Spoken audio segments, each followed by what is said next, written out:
दिखाया जाता है चू किसी बंदे से फ़ोन पर बात कर रहा होता है और वो बंदा चू से कहता है, मैंने सुना कि वो लड़की रात को तुम्हारे यहाँ रुकी थी। ऐसा लगता है कि तुमने उसे एक्सेप्ट कर लिया है। तो आधे महीने बाद वेडिंग जिस तरह से प्लान हुई थी वैसे ही होगी। और चू उस बंदे से कहता है, अच्छा बनने का दिखावा मत करो, मैं जानता हूँ तुम मेरी जासूसी कर रहे हो। हाँ, ये सच है कि वो रात को रुकी थी, लेकिन मैंने अभी भी उसे एक्सेप्ट नहीं किया है।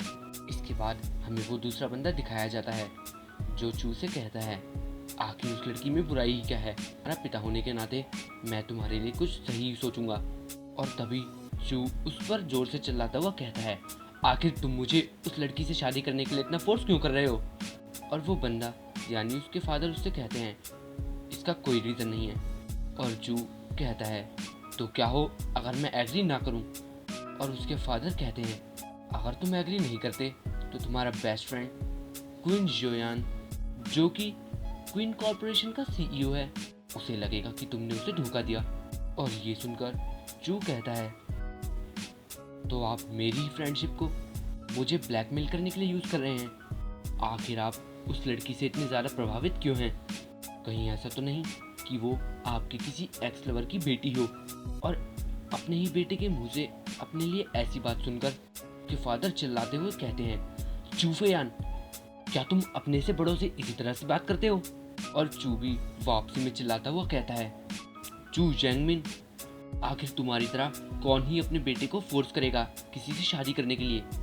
और उसके फादर फिर कहते हैं, मुझे कोई फर्क नहीं पड़ता कि तुम क्या सोचते हो, लेकिन तुम सॉन्ग से शादी जरूर करने वाले हो। चू फैमिली ने उसे अपनी डॉटर इन लॉ पहले ही मान लिया है। इसके बाद हमें एक स्वीट शॉप दिखाई जाती है जहाँ सॉन्ग काम करती है और सॉन्ग खुद को शीशे में देखकर कह रही होती है, सॉन्ग तुम कर सकती हो, ये एक नया दिन है, तुम एक दिन ज़रूर टॉप ग्रेड पेस्ट्री शेफ बन के रहोगी।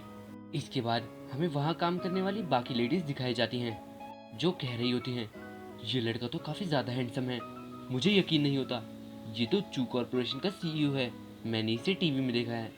और उनकी आवाज़ सुनकर चू भी उस रूम से बाहर आती है और कहती है, आगे चल कर रहा है।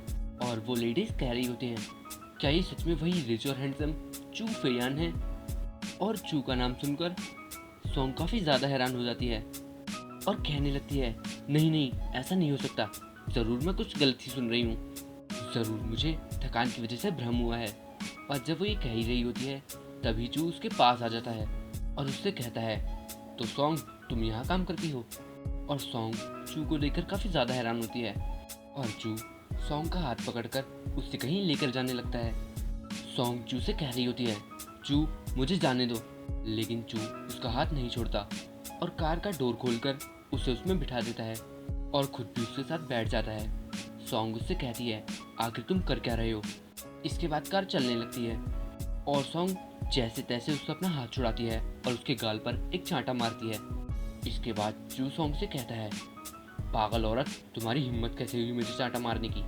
सॉन्ग उससे कहती है, तुम मेरा अपहरण क्यों कर रहे हो? और चू ये सुनकर कहता है, तुम पूछती हो क्यों? क्योंकि मैं चू फेयान हूँ। इसके बाद चू सॉन्ग के आउटफिट को देखकर कहने लगता है, तो तुम मुझे फिर से सीड्यूस करने की कोशिश कर रही हो? आखिर तुम ऐसी औरत क्यों हो सॉन्ग?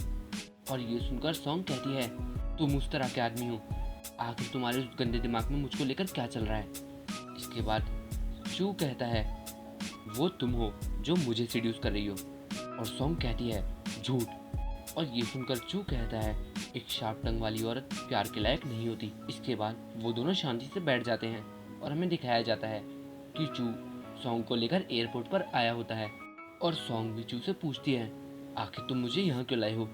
और चू उसका जवाब देता हुआ कहता है, आखिर मैं तुम्हें यहाँ किसी और वजह से क्यों लाऊंगा, ताकि मैं तुम्हें यहाँ से दूर भेज सकूँ और तुम्हारे साथ एंगेज होने से बच सकूँ। और सॉन्ग उससे चिल्लाती हुई कहती है, नहीं, मैं ये कंट्री छोड़कर नहीं जाने वाली। और चू ये सुनकर सॉन्ग से कहता है, तो सॉन्ग, क्या तुम इसलिए हेजिटेट कर रही हो क्योंकि तुम मुझसे शादी करना चाहती हो? और ये सुनकर सॉन्ग कहती है, तुम पागल हो, आखिर तुम्हें क्यों लगता है कि मैं तुमसे शादी करना चाहती हूँ? आखिर तुम हो ही कौन? क्या सभी लोग तुम्हें एक किंग की तरह ट्रीट करते हैं? मैंने तुम्हें बताया था कि मुझे इस शादी के बारे में कुछ नहीं पता था, मैं भी यहाँ एक विक्टिम ही हूँ। तो आखिर तुम मेरा यकीन क्यों नहीं कर रहे? और चू सॉन्ग से कहता है, क्या तुम सिंपैथी गेन करने की कोशिश कर रही हो? आखिर तुम फिर छोड़कर क्यों नहीं गई जब तुम्हें कुछ नहीं पता था? तो मैं इतना दयालु हूँ कि मैं तुम्हें यहाँ से दूर भेज रहा हूँ। तुम्हारे पास यहाँ से जाने के अलावा कोई और चॉइस नहीं है। और सॉन्ग चिल्ला रही होती है, तुम क्या कर रहे हो, मुझे जाने दो। और चू सॉन्ग को अपने कंधे पर उठा लेता है और वीआईपी लाउंज में लेकर जाता है और एक सोफे पर बिठा देता है। सॉन्ग अभी भी कह रही होती है, तुम मेरा विश्वास क्यों नहीं कर रहे? और चू सॉन्ग से कहता है, तुम काफ़ी ज़्यादा शोर मचाती हो। सॉन्ग अभी भी कह रही होती है, मैं ये कंट्री छोड़कर नहीं जाना चाहती। मैं भी शादी की एक विक्टिम ही हूँ। मुझे नहीं पता कि क्यों तुम्हारी फैमिली अचानक से मेरे पीछे पड़ी हुई है। मैं भी जानना चाहूँगी कि आखिर तुम्हारी फैमिली कोई और नोबल लेडी क्यों नहीं ढूंढ लेती, और आखिर मुझ जैसे लोली स्टेटस वाले के पीछे ही क्यों पड़ी हुई है। और इसके बाद सॉन्ग रोने लगती है, जिसे देखकर चू कहता है, ठीक है चुप हो जाओ, मैं तुम्हें इस कंट्री से बाहर नहीं भेज रहा। तुम इस कंट्री में रह सकती हो, लेकिन तुम्हें चू जैंगमिंग को 2 दिन में ढूंढना होगा और उससे कहना होगा कि तुम मुझसे शादी नहीं करना चाहती और इस शादी को तोड़ दो। और सॉन्ग इस बात पर राजी हो जाती है। सॉन्ग इससे कहती है, तुम चू कॉरपोरेशन के डायरेक्टर हो, तो वो भी एक हाई स्टेटस के साथ, तो क्या तुम्हारे लिए एक आसान बात नहीं है इस शादी के लिए मना करना? आखिर तुम इसे क्यों नहीं तोड़ देते खुद से? और वैसे भी मैं तुमसे डिवोर्स मांग रही हूँ बिना किसी कंडीशन के, तो आखिर तुम एग्री क्यों नहीं करते? और चू सॉन्ग के सर पे हाथ रखकर कहता है, एक लड़की को इतने सारे क्वेश्चन नहीं पूछने चाहिए, वरना तुम और बड़ी नहीं हो पाओगी। और सॉन्ग कहती है, मैं वैसे ही बड़ी नहीं हो रही अब। और चू उससे कहता है, तुम अभी सिर्फ 22 साल की हो, तुम अभी और ग्रो हो सकती हो। और ये सुनकर सॉन्ग उससे कहती है, तुम मेरी एज कैसे जानते हो? चू कहता है, ऐसा कोई इंसान नहीं है जिसके बारे में मैं इन्वेस्टिगेट ना कर पाऊँ। ध्यान रहे, तुम्हारे पास सिर्फ 2 दिन हैं। अगर तुम ऐसा नहीं कर पाती तो इसके बाद मुझे ब्लेम मत करना, ये तुम्हारा लास्ट चांस है। और ये कहता हुआ वो वहाँ से चला जाता है। इसके बाद में सॉन्ग दिखाई जाती है जो हॉस्पिटल में आई होती है। और इसी के साथ ये एपिसोड एंड हो जाता है।